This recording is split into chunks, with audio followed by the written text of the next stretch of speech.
पहले उसको bullish candle माना जाता है। सेकेंड, जिस कैंडल का ओपन ऊपर और क्लोज नीचे होता है उसका कलर रेड होता है और जनरली उसको बेयरिश कैंडल माना जाता है।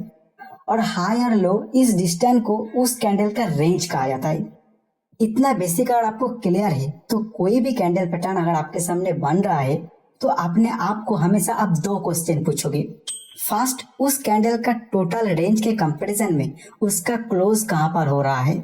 सेकेंड, उस कैंडल का साइज अपने प्रीवियस कुछ रिसेंट कैंडल का कंपैरिजन में कैसा है।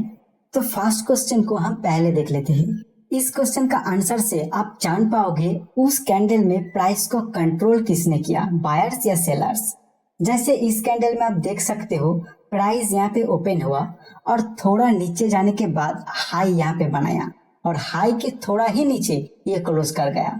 तो कैंडल का टोटल रेंज के कंपैरिजन में क्लोज हुआ हाई के नजदीक। मतलब फर्स्ट क्वेश्चन का आंसर से हमें पता चल रहा है इस कैंडल में प्राइस को बायर ने कंट्रोल किया है क्योंकि इसका जो क्लोज है वो हाई के नजदीक है। अभी आप ये कैंडल को देखो, हो सकता है ये एक ग्रीन कैंडल मतलब बुलिश कैंडल, लेकिन टोटल रेंज के कंपैरिजन में अगर हम इसको देखें तो हम देख सकते हैं क्लोज हो रहा है टोटल रेंज के लो के आसपास। इसका मतलब इस कैंडल में प्राइस को कंट्रोल किया है सेलर्स। अभी आप ये दोनों कैंडल को देखो, इसमें एक बुलिश कैंडल और एक बेयरिश कैंडल, लेकिन दोनों ही अपने टोटल रेंज के कंपैरिजन में लगभग मिडिल पॉइंट के आसपास क्लोज किया है। मतलब इस कैंडल सेशन के दौरान ना तो बायर्स और ना सेलर्स प्राइस को कंट्रोल कर पाया। तो यहाँ पे एक इनडिसीजन टाइप का प्राइस एक्शन हुआ है। तो आप याद रखिए कोई कैंडलस्टिक पैटर्न का अगर आप देख रहे हो और उसमें बाय डिसीजन ले रहे हो तो उसमें प्राइस बायर्स का कंट्रोल में होना चाहिए, और जब सेल डिसीजन ले रहे हो तो उस कैंडल में प्राइस सेलर का कंट्रोल में होना चाहिए। और जहां पर इनडिसीजन है मतलब प्राइस ना तो बायर्स के कंट्रोल में है और ना तो सेलर्स के कंट्रोल में, वहां पर कोई ट्रेड एंट्री नहीं बनता है। अभी आप कहोगे तो सिंगल कैंडलस्टिक पैटर्न था जिसका प्राइस एक्शन देख के रेंज निकल के हम बता सकते हैं कौन प्राइस को कंट्रोल कर रहा है, लेकिन 2-3 या उससे ज्यादा कैंडलस्टिक लेके जो पैटर्न बनता है उसमें क्या होगा।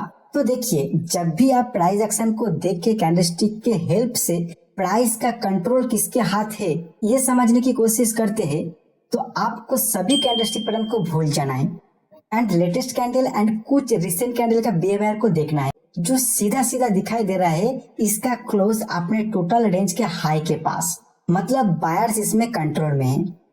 लेकिन इसमें प्रीवियस 3 नंबर कैंडल को देख के आपको लग रहा है इसमें तो जंप के सेलिंग आया था और प्राइस को पूरी तरह सेलर्स ने कंट्रोल किए थे।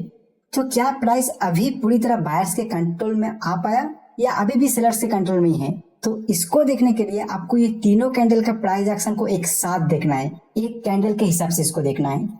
मतलब इसको एक साथ कंबाइन करना होगा और उसका प्राइस एक्शन इंटरप्रिटेशन निकालना होगा। तो अभी ये तीनों का लो हो रहा है, ये पॉइंट हाई हो रहा है, ये पॉइंट ओपन हो रहा है यहाँ पे और क्लोज हो रहा है यहाँ पे। तो अभी आपके सामने एक नया कैंडल बन के आ गया। अभी इस नया कैंडल के रेंज के हिसाब से क्लोज है रेंज के हाई के आसपास। तो आप बता सकते हो ये तीनों कैंडल के प्राइस एक्शन में प्राइस को लास्ट तक बायर्स ने ही कंट्रोल कर लिया।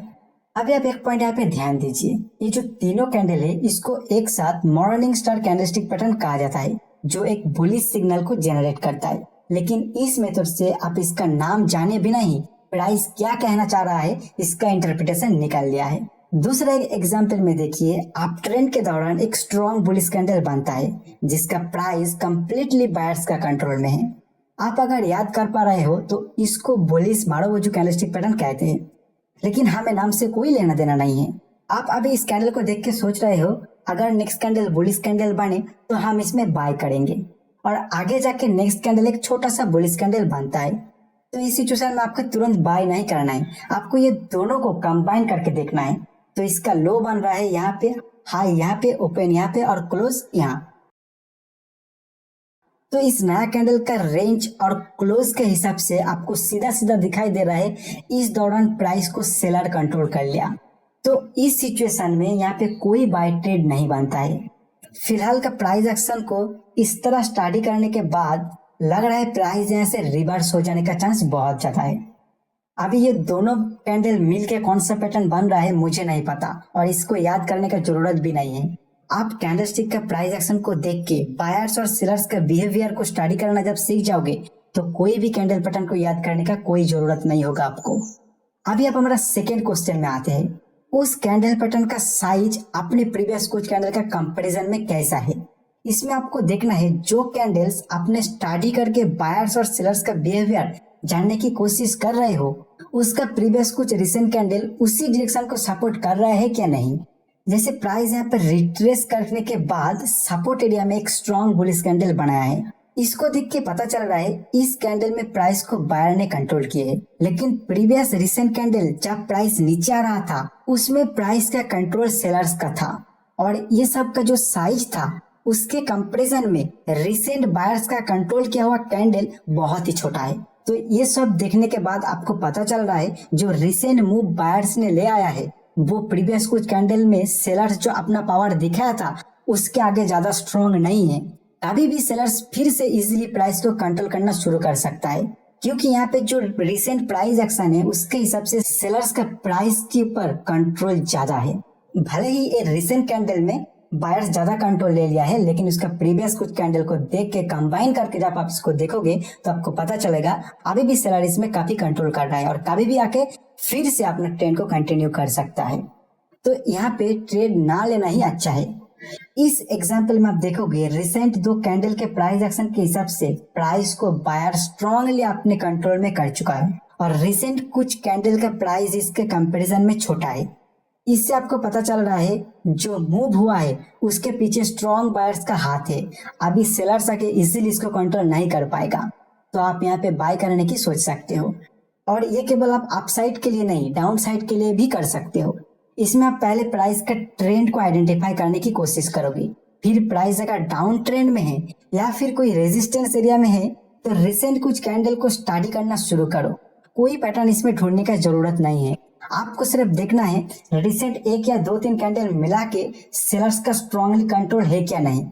और जब प्राइस को सेलर्स ने पूरी तरह कंट्रोल करना शुरू किया है उस कैंडल का साइज अपने प्रीवियस मूवमेंट का रिसेंट कुछ कैंडल का जिसमें प्राइस को बायर कंट्रोल कर रहा था उसके एवरेज साइज से ज्यादा होना चाहिए। अगर ये सब कंफर्मेशन आपको मिल रहा है तो यहाँ पे आप शॉर्ट सेल कर सकते हो।